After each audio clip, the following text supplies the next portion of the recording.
guys, and welcome to my channel. First of all, I've never done this before, the whole story time, so I was thinking of a story to tell and I kind of found one to tell. So one of my many adventures. Yeah, so let's get straight into it. I'm gonna tell the story of working for Disneyland Paris. So my throat's a bit dry. Lemon water. So working for Disneyland Paris. So let's start at the beginning before. So I applied for Disneyland Paris, and then they had an interview. Well, at Disney they call it Disney casting. So they had a Disney casting. I remember I was coming from like outside of London for some reason. I can't remember why, but I remember I arrived late. So as I arrived, they were already showing the Disney presentation, the whole, this is what we believe at Disney, and Disney is filled with magic, and Disney. So it was that. So it was amazing. I don't know what to expect, to be honest, but as I walked into this hall, there was like 200 plus people, and I was like, oh wow, okay then, wow. And then so we went into our interviews in pairs, and I remember the girl was sitting next to, she was like studying French and something else, I can't remember. French and you know, them kind of French and sociology or something like that. And I was like, oh, that's good. But she wasn't really practicing the French, I guess. And I was like, okay, we can, you know, practice until we go in.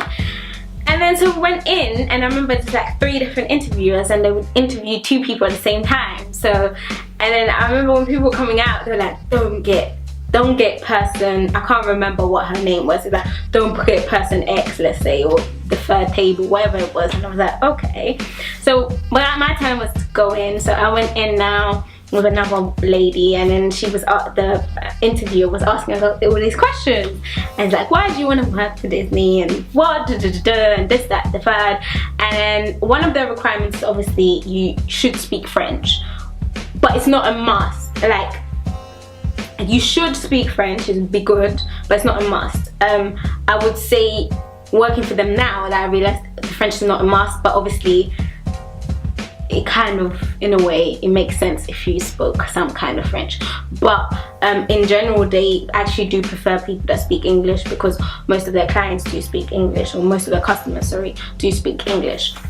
So basically now went into this interview, half the interview in French, half in English, and then it was amazing, loved it, boom. Then came back, and then after a couple of weeks I got a message saying, oh, blah blah blah, congratulations, we've got a contract for you, this, that, and the third. So obviously when you're in that casting, they ask you what kind of jobs you would like to do as well.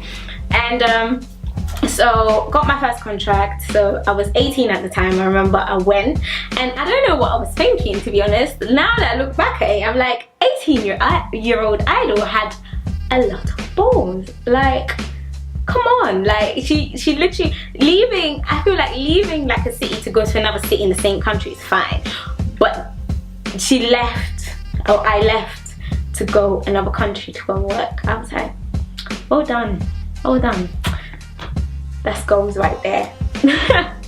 So I left now. I had no expectations. So basically when you go, they say you have options. So basically, because I wasn't obviously resident to Paris, or let alone France, they have you could say like a uni dorm or uni student kind of campus. They had like a campus for the employees to live in, and obviously there you paid, but it was something very nominal, like something like 10 euros a night, something like that. So you'd live there, and then also, which was actually quite cool, because everyone else worked in Disney too. So imagine this whole campus filled with Disney employees. And so I went, I remember the first day I went, you had to do the whole registration and stuff, and then they housed you in different houses. You can imagine Disney's huge, so there's different houses and so forth. So I remember as I was waiting to be processed, waiting to be processed. That sounds rather weird, right? But like, yeah, waiting to be processed. I sat next to this girl, I remember, and then we just started talking.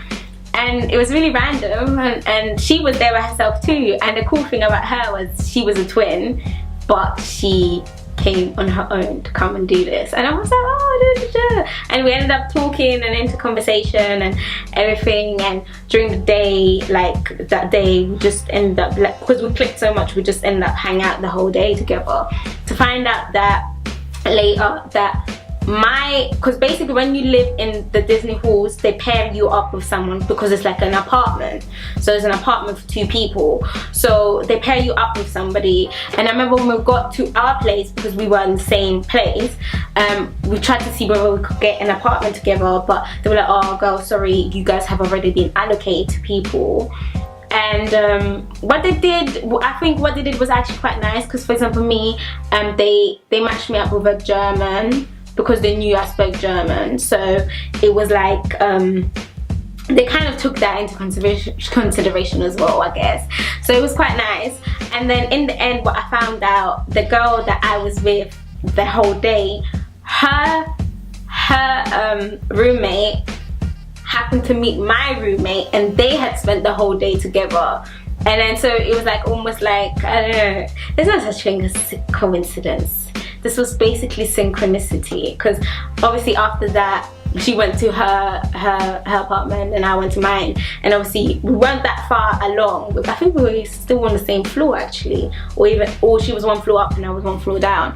And then after it's like, oh, so it's you, oh, so it's you. So in the end, we all just kind of became friends, which was great.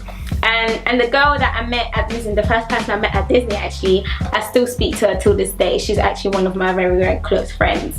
So, and I think it's just amazing. For me, Disney was an amazing experience, because I feel like it shows you to yourself.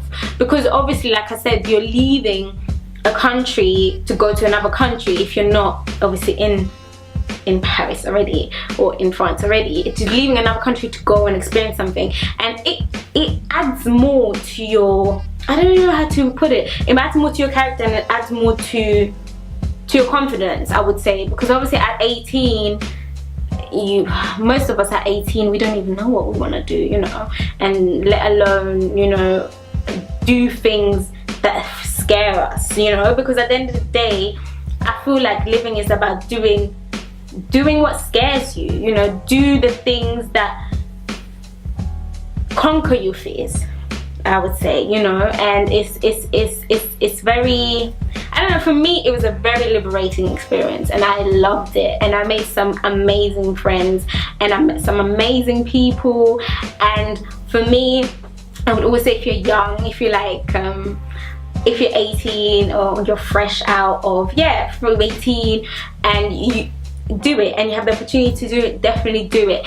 And also, the reason I say it shows you to yourself, because now you're in an environment where you have to direct and dictate how things go. Because at the end of the day, for example, if for example something was to go wrong, or like the housing was wrong, you would have to fix it. There's no one else that will fix that for you, it's you. So you're taking on a lot of responsibility, which is great, because you're seeing what you're made out of. You're seeing whether you've got that skin to go through, to persevere, to continue, you know. And so basically, when I was at Disney, the contract I got was in a restaurant. And basically in Disney, everyone is in costumes. You might think that you're not in costume, but you are in costume, trust me. So it is so bad that if you start at 6 o'clock, you have to get there for, let's say, to be on the safe side, 5:20, 5:30, because that means that's enough time for you to walk into the park. Because bear in mind that the park is huge. So where our employee area was, it's like a good 10-minute walk from the station. So you're going into the park. So now you're in the employee section.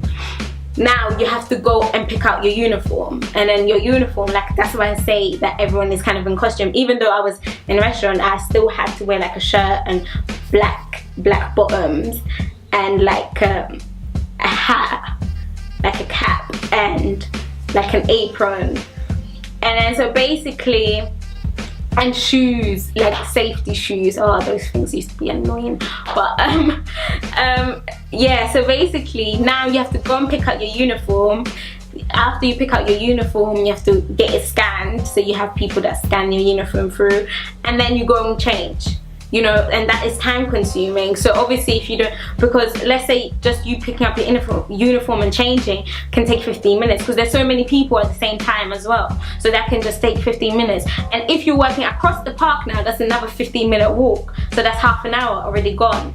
So obviously, and then when you're clocking in, you only clock in when you get to where you're supposed to be. So if you're supposed to be at a certain type of restaurant, this restaurant, so you clock in then, and then you start your shift. So it is time consuming, I would say, but it was very fun. Like, now that I think about it, I loved it. It was like, because obviously you're like, oh my days, I'm working for Disney. But after a couple of years, or after, yeah, you understand it now, and it's like with anything, and then you just require change. So I did Disney for about 3 years, and I enjoyed it. I really did. And would I go back? No.